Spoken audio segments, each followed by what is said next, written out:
Good evening, Badgers.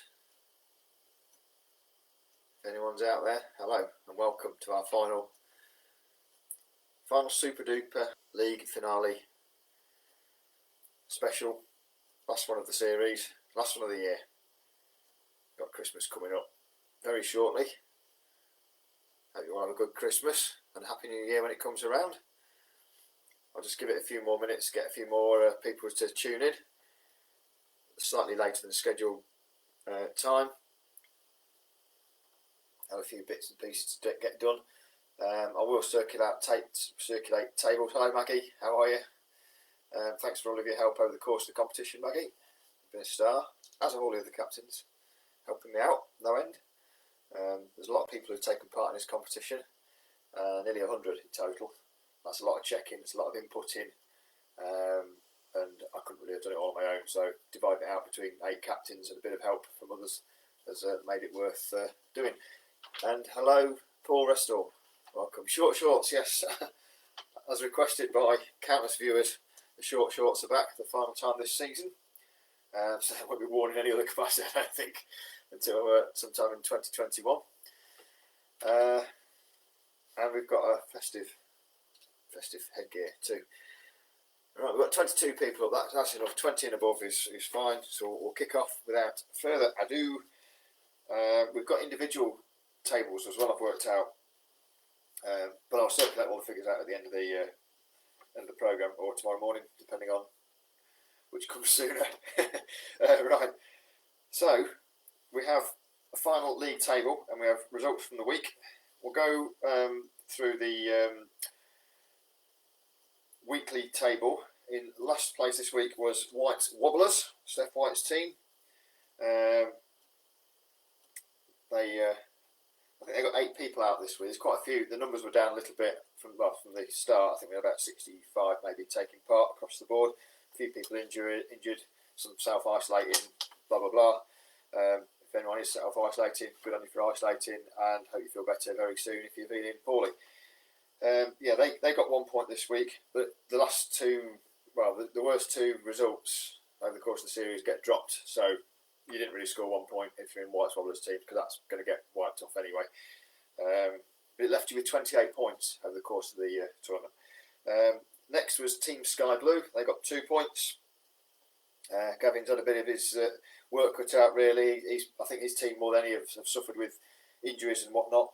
But there's been some good performances within the team as well, which we'll come to a bit later on. Especially because it's hard reading my notes with this blooming mask on. I suppose I should take it off, really, shouldn't I? But that defeats the object of wearing it. Right, where's Gavin's team gone? This is great telly, isn't it? Yeah, I don't think there's any PBs in Gavin's team, but Charlene, I think, is worth a mention. She did particularly well, 25.01. Bear in mind, she had a little baby in the summer. She's come on leaps and bounds, so running really well. So well done, Charlene. Okay, now they have 2 points. That leaves them on the bottom of the table, unfortunately, with 16. Next team this week was Queen Mother Blue. They scored 3 points. They had some good performances once again.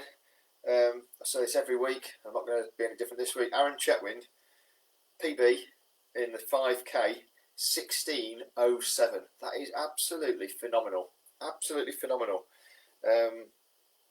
My PB at 5K is 16.53, and I remember doing that a couple of times and thinking that I was a flying machine. You just think this is going so well, and that's like nearly a million quicker than that. I just can't imagine what it feels like to run at 16.07, and especially on your own as well.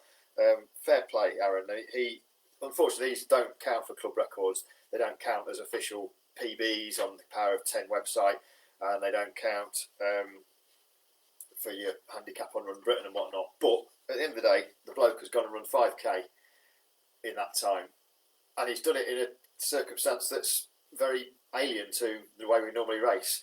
So I think that's fantastic to Aaron. I'd love to see him race at some point in the very near future in a race environment and just see what he's capable of, because I suspect he might be a bit quicker than 16.07. So very well done, Aaron. It's not just a fluke, because he's done it pretty much week after week after week. So excellent performance. Kerry Clover, another one who's well worthy of a mention, not just for this week but across the whole tournament. Another PB. She's gone under 25 minutes 5k. 24:59. She's never run that quick before in her life for the distance. Well done, Kerry. Anyway, that leaves Queen Mother Blue with 3 points for the week. We have Chafing the Dreams, our next team, Maggie's team. They got 4 points this week. Who was in Maggie's team? Maggie, Karen, SJ, Tim Gould, Simon Courier came back. Jimmy Jewis ran, I think, a second away from his PB in 1942. Hannah Merry, Bill and Lil. Some good performances there. I don't think we had any PBs. Then we had, with 5 points for the week, it was Tight Nuts and Sweaty Butts, Nicky Bowman's team. And in that team we had Vicky Smith. She's had a fantastic tournament. 28:02. Fastest she's ever run 5k. Well done, Vicky, if you're watching. We had Luke Neal. I'm not sure if he's signed his membership forms or anything yet, but if he hasn't, he needs to, because he's a good runner. He's run 19:04 for 5k. That's the fastest he's ever done that distance. Well done, Luke, if you're watching. Okay, now on to the next team. It was Cool Runnings, who scored 6 points this week. And in their team, once again, leading from the front, Hannah Craig, 24:52. She's broken 25 minutes over 5k. Another one with Kerry to achieve that milestone. Excellent work. Never gone that fast before. Jo Hardy, another one. She's quite an experienced runner. I think she's been with the club for a few years, and she's been improved. Well, she won most improved female, didn't she, at the awards? But this improvement is still continuing, which is great for us all to see. 24:39 she ran, I believe. So well done, Jo, if you're watching, and well done everybody in the team. There's some good performances across the board. I think Lisa Dennis, she ran 27:13. She's started not from scratch, but she's come back from injury over the last 6 months or so, and she's her improvement has been noticeable. So well done again, Lisa, if you're watching. Right, second place this week was Peaky Grinders. 8 points picked up, and that leapfrogs them up to 5th in the table. So coming with a bit of a late rally because they were struggling earlier on in the league, but they've avoided relegation and they're up to 5th, just one off the Champions League, as they say in football parlance. Right, Adam's team featured quite a lot of injuries, I think, again, but they managed to cobble a side together for this last one. Karen Draper, she ran a PB 28:46.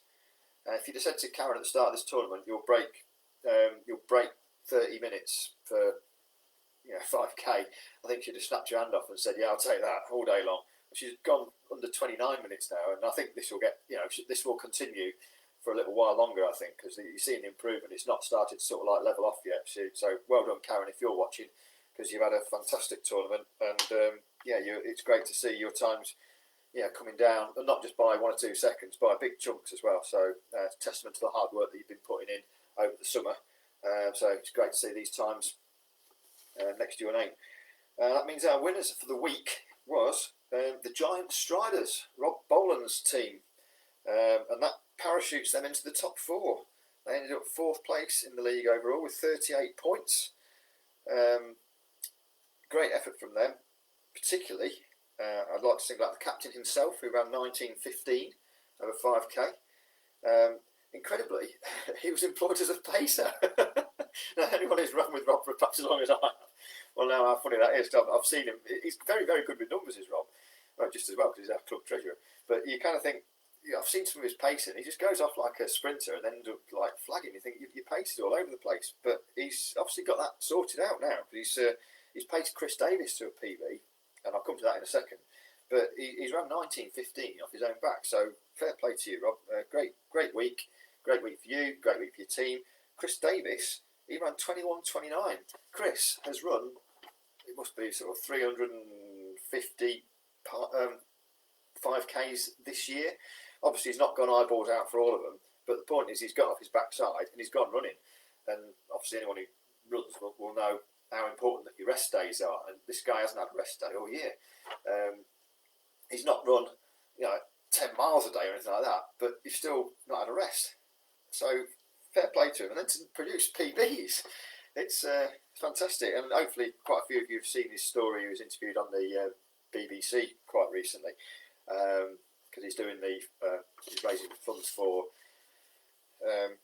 charity, and he's over £2,000 I think now. But there's still time to sponsoring people if you want to. He's I think what he's achieved is impressive, and also in terms of his personal development as a runner, he's come on leaps and bounds, and I think he was running about sort of 23, 24 minutes at fastest for his 5Ks, and he's chopped a couple of minutes off that. So, and without having the rest as well. And I don't think this week's been particularly great for fast times. It's weather-wise, it's been pretty gruesome really. So anyone who's done a PB, I think if I had a hat, I'd take it off, but I haven't got one.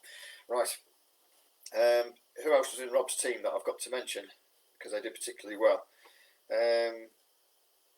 Jason Clover. He's another one, right? Like his wife Kerry. Every week it seems it's a PB. Jason has run 22:20. So again, he's not just taking 1 or 2 seconds off his best. He's going big. It's good to see his running coming on leaps and bounds too. And another one, JC. We've got 2 JCs in this team. It's not Jesus Christ. It's not Jason Clover. It's Janet Crumpton. Janet Crumpton is rolling back the years. 26:22. She went over 5K. Fantastic running. So some great performances, and no surprise that they won. They had some excellent results. Far too far back in the league at the start of the race to challenge for honours, but they've really hauled themselves up into the upper reaches in 4th place. So that means the table overall, because remember, every team's got to drop their 2 worst scores, so it's shuffled around a little bit. At the bottom we've got Team Sky Blue, 16. Then we've got White Wobblers with 28. We've got Chafing the Dream with 34 in 6th. Peaky Grinders also with 34 in 5th, because if it was a tie on the last race, then the winner of the race, or the highest placed team in the last race would take precedence. Then we've got Giant Striders in 4th with 38. In 39 points, 1 point ahead. In 3rd we've got Queen Mother Blue.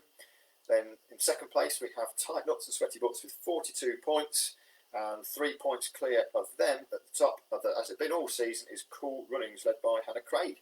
So well done to everybody in Hannah's team. Performed consistently well pretty much all the way through the year.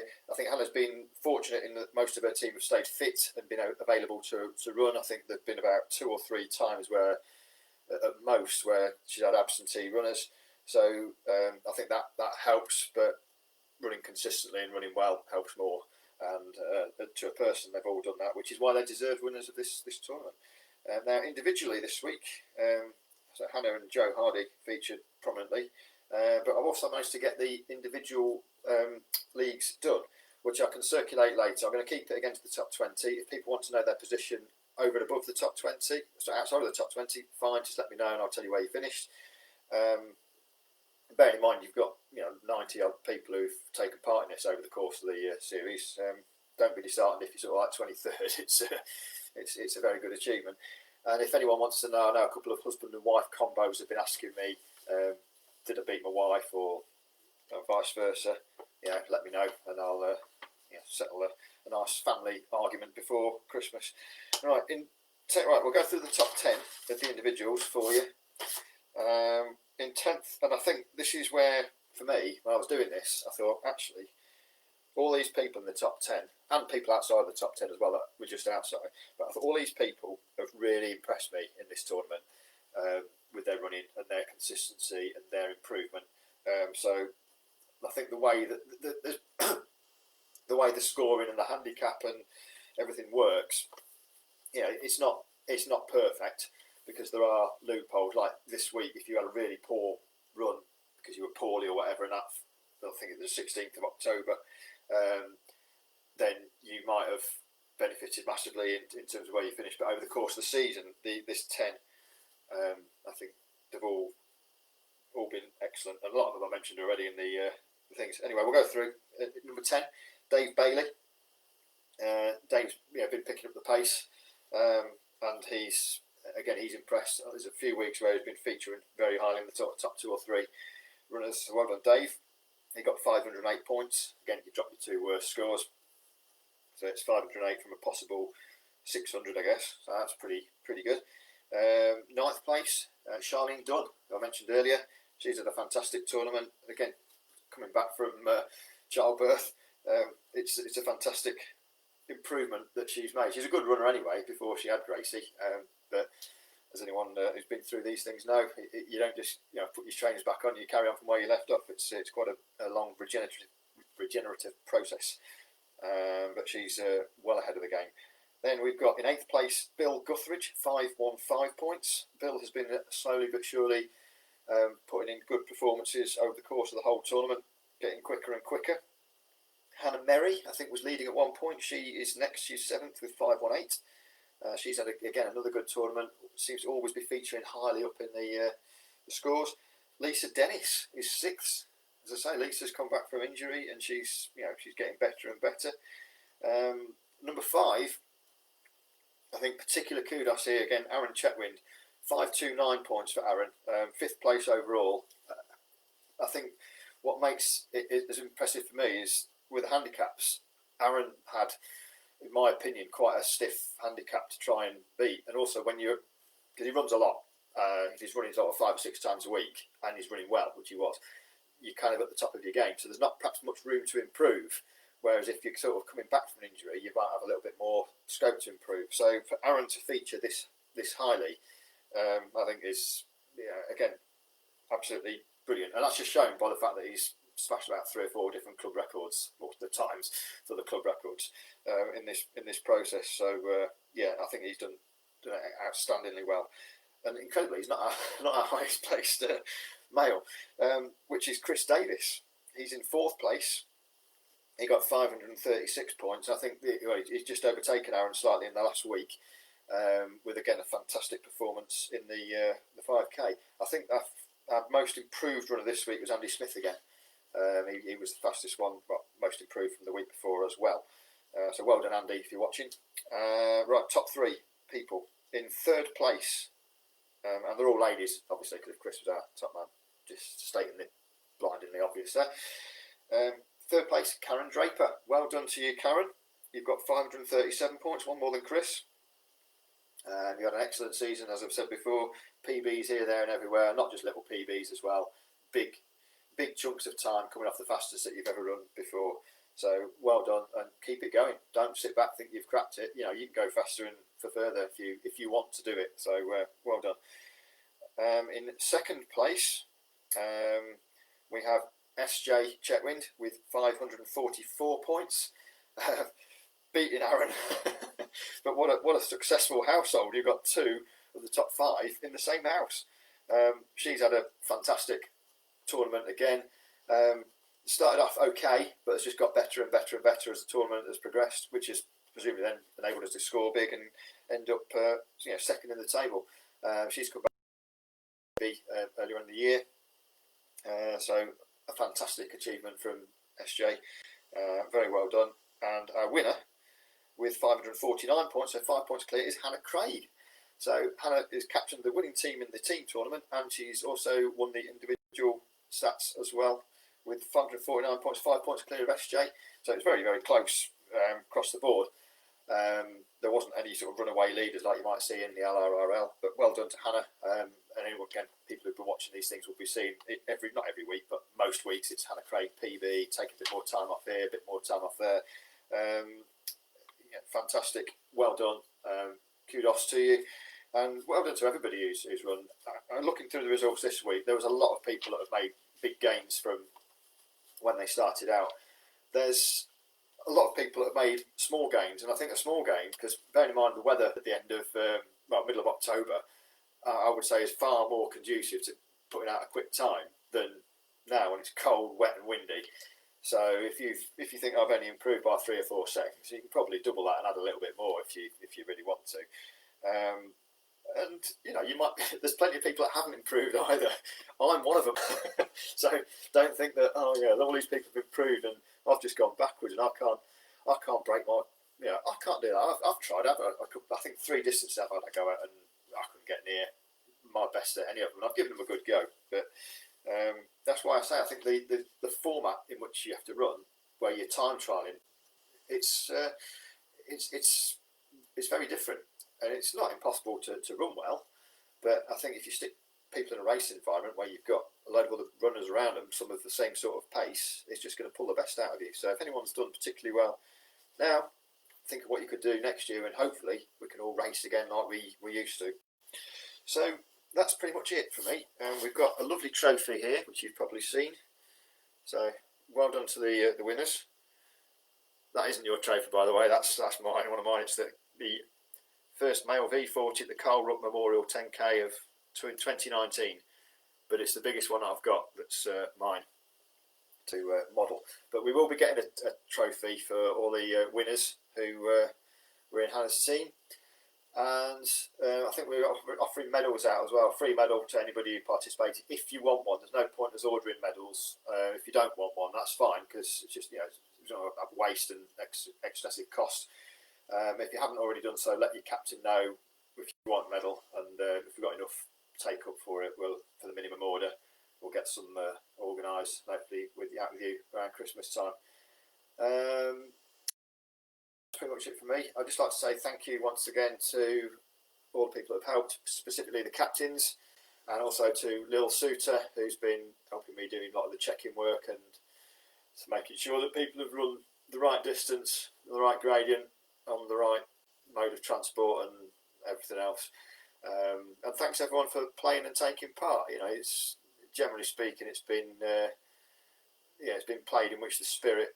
In the spirit in which it was intended to have been played in. I've seen lots of improvement for lots of people, so that's been really good, and I'm hoping it's forged a few new friendships along the way where people have mixed with others or been in a group where you might not get to see them because you're of a different sort of speed. So if you're at training, you might have been in Group A or Group C, so your paths don't really cross. You might not do league races for whatever reason, or you can't get out to do the league races, or they're not your thing. But you've still sort of mixed with other people who might be into that kind of thing. So it's hopefully there's a bit of everyone's shared experiences can rub off on each other, and we'll all benefit from it. So there we go. Right, I know Maggie has done on her team, because she very kindly did it. Because I wanted to do it myself, but I just haven't got time to do it with so many numbers. But she worked out standard times for everybody who's running her team over the different distances. So what we might do next in January sometime, if there's interest, we might do another standard time race, just like a one-off, like a 6 mile or a 7 mile or something like that, because there's a lot of people that are ever present. I think it's about 53 or something like that who haven't missed a race in this 8-race series. And if you've done every distance, you've done 4 if you did the 10 miler. So it gives you a real good chance to get your standard times nailed down before Easter, really. So there you go. But no, well done to everybody. Thanks for playing along. Thanks for being part of it. I just wish everybody a very happy Christmas and a happy New Year as well.